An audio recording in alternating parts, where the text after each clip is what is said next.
Hi everyone, this is Nick Brokenshire, coming to you from Manchester in England. I'm actually from Aberdeen in Scotland, but I live in Manchester in England, and I hope that this message, that this video finds you all safe and healthy and staying clear of any terrible viruses knocking around. So yeah, I was invited by SCC and MYCC, the virtual fan festival, to make a video, hopefully explaining a little bit about what I do, and explaining some of the process behind a piece of art that I did for someone, a commission. So before I do that, I'd like to explain to you who I am a little bit. So I think I'm probably best known for my Star Wars Adventures books. I've been working with IDW for a couple of years, making these all ages books, and I've had the pleasure of working with Cavan Scott, who is one of the main Star Wars writers at the moment in the literature anyway. And that squeaking, by the way, is my chair. I've got a very squeaky chair. But I also write my own Star Wars stories, which are thankfully all canon, so they're all official, including my story about Max Rebo's brother, stories about battle droids and IG-88, and so on and so forth. I've also had the pleasure of working for 2000 AD. I've done a few strips for them, and that's been fun. Just this year, this year, I think it was this year, I had the great honor of having a strip included in Heavy Metal magazine, which is a famous, fantastic anthology magazine. Quite a few years ago now, I did a series called the Amelia Cole series, which was collected into, let's have a look, into this great big omnibus. This is a story that took 5 years to draw, and you can see it's quite big. I kind of view this as my comic book university. This is where I learned how to make comics. Made a few mistakes, but I learned a lot of things. But it's a good story. Amelia Cole. I also did for Dark Horse Comics, I drew and did the art for The Once and Future Queen. Both this book and the Amelia Cole book were written by Adam Nave and DJ Kirkbride, two lovely gentlemen from the States. This book came out in 2016, and it was a 5-part story about kind of like an Arthurian thing, but continued. There you go, Once and Future Queen. Anyway, let's get into this process thing. So what I've done is, hopefully, I've put together a video, and it's a time-lapse video, so it's quite fast, it moves quite fast, of me going from 0 all the way through to a completed commission. So here we go. The commission is, as you will see, of Jyn Erso. So what I'll do is I'll press play, then my head will shrink and go into the corner, and hopefully, if I can get this editing software to work, and I will try and explain what's going on here. And it's moving very fast. It has to, otherwise we would be here for days. And I'll do my best to tell you what's going on.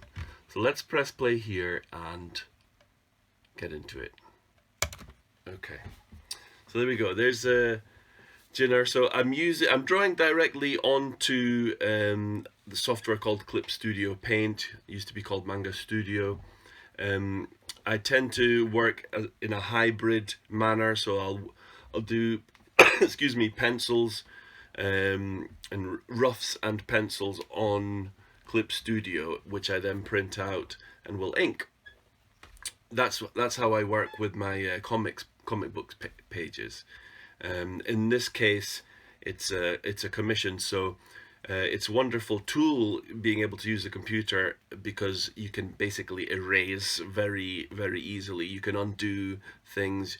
You can look things from different angles, which is very handy when you're creating a composition. as you'll see the screen, it's kind of going backwards and forwards because it's good to be able to stand back and look at it from, from a distance.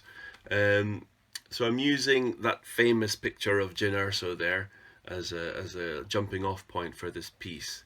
I've got to decide what I'm going to do with the rest of her body in a minute, but I'm really trying to capture the essence of Jin Erso, which is that vulnerability combined with strength. So I'm hoping that I managed to catch that.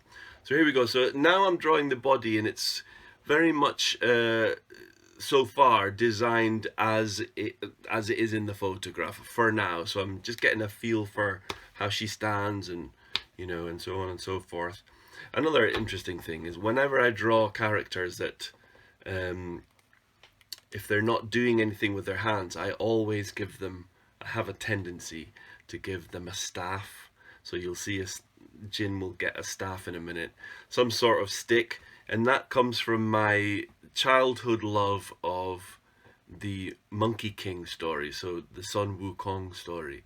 I fell in love with that 70s series Monkey, and so now if you look on any of my work, there's always someone carrying a staff, or even if you go to my website at nickbrokenshire.co.uk, most of the characters have got a staff anyway. That's why, because of Monkey. So here I've given her the old E11 blaster, which you might have noticed I traced directly from a photo. Sometimes you just have to do that because you don't have time to learn how to draw a thing. You've got to get it done. So there we go. So there's the Jin with her E11. I wasn't too sure about this picture of her because it's partially in a kind of an action pose with also quite a wistful and pensive expression on her face. So I wasn't too sure about this. Let me just move this here a second. So there I am looking for other images of her. Again, the beauty of working with software as opposed to drawing straight onto paper is just the ability to change things on the fly really quickly, to work out compositions very, very fast. Sometimes sometimes with paper, excuse me, that can take good grief. I do apologize. That can take a long time. Whew. Anyway, so there I am resizing her a little bit. I decided I didn't like that body shape and that position, so I'm trying something else there. I do apologize. Oh boy. Okay, so I've given her a little bit more of a static thing rather than her being moving, and that seems to be kind of more of where I want to go. But I think having her just standing there is perhaps a little bit too static. So we need to do something. What could it be what could we do to Jin to give that static image a little bit more life? Well, let me tell you. This is where the staff comes back. When you're drawing an image of someone who's just standing there, nothing makes it come alive more than giving that person Sun Wukong's magical wishing staff, even if they can't make it grow to the size of... Anyway, okay, so turns out I didn't like that one because I scrubbed it. And what have we got going on here? Another position. I also love to draw scarves and items of clothing flowing in the wind. That gives a static image a form of movement. Oh look, we've gone back to that one. Okay, we've gone back to that that body shape. Another thing is by doing it on the computer, I can keep all the different ideas that I've had and swap them out and move them around, put them into positions as depending on what I'm after at that moment. So look, you can see there's something in her right hand. What could it be? Could it be a magical wishing staff? It's some sort of staff. So what's coming up now? So yeah, it's definitely the staff. The staff is what she's got. I don't know if she's ever had to use a staff, but I expect that, you know, maybe she had to go into the loft of her house and, you know, open the door and like climb up in there, or maybe she had to knock down a wasp's nest and she needed a staff to get rid of the wasps. I don't know, but there we go. So okay, so as you can see there, she's got the staff, and now I'm working on the background. I like that position. She's stoic, she's got a staff, she's thinking about something, she's vulnerable and yet still driven. So the background that I've given her is that kind of, you know, like marketplace kind of vibe that you see a little bit in Jeddah when they're going through Jeddah in the movie. This isn't necessarily a scene from the movie, it's just a generic place where Jin Erso might have been wandering about, having adventures. Okay, so now we've switched. I've printed out a copy of those pencils, and what I've done there is I've got the printout and I've placed the paper that I'm going to be doing the final commission on top of that printout. Then I place them onto a light box, which is basically like a drawing board made up of very brightly glowing LEDs. And now, rather than draw onto paper and then ink on it, I've got the drawing underneath and it's shining through, and all I have to do is get my dip pen and start inking. Now, this is what I use. So we have ink, black ink, speedball black ink, and these are my nibs of choice. These are Tachikawa G nibs, and they are fantastic because they're strong, but they're also quite flexible. And that's my main nib of choice for all my comics work. Sometimes I go for the smaller version of this. What's it called now? I've forgotten. Anyway, the American version is the Hunts 102, but there's anyway. So yeah, Tachikawa G nib, wonderful. So as you can see there, I'm inking away on the paper, and the paper that I'm using, because it's going to be a color piece, is thick watercolor paper. So it's like this, very, very thick, because it has to take watercolor. And the ink that I'm using here is not black ink. If you look carefully here on the screen, it's sepia, it's brown. Because I didn't want it to have like the super stark black and white quality. I wanted it to be slightly softer, especially when the colors go on. So the approach that I've got for the inking, as you can see, I'm doing these little lines, these little hatching lines, is rather than say like in comic books where you put thick black areas to show shadows. Here I'm using hatching just to have give it a softer quality, a bit more of an organic feel, as opposed to the stark black and white of comics. It looks especially nice when you put watercolor onto hatching. It kind of combines very pleasingly, I think. And in the background, hang on a second, let me show you what I'm using. So we've got the ink that I'm using here is Daler Rowney acrylic inks, and the sepia for the Jin Erso character. And in the background, when I start doing the background, I use the Daler Rowney inks, but red. And that's for, I didn't manage to record that bit, so as you can see, I've already done it there. So we moved on to the watercolors. So here I'm using Winsor & Newton watercolors, which are really the best. They're really good. Love working with watercolors. There's an organic quality to it. Sometimes you're taking your life in your hands when you're working with them because it can go terribly, terribly wrong. So you have to take it easy, take it slow, and just be patient. You have to wait for it to dry, or if you want to use watercolors wet, you have to know what you're doing. But once you do get used to them, they're very, very satisfying. It's a satisfying thing to work in. So yeah, so I'm working on, here we go, Jin's outfit. Now, as a side note, before Rogue One came out, when all we had was the trailers to go by, Celebration, Star Wars Celebration was being held in the UK that year, the year leading up to the release of Rogue One.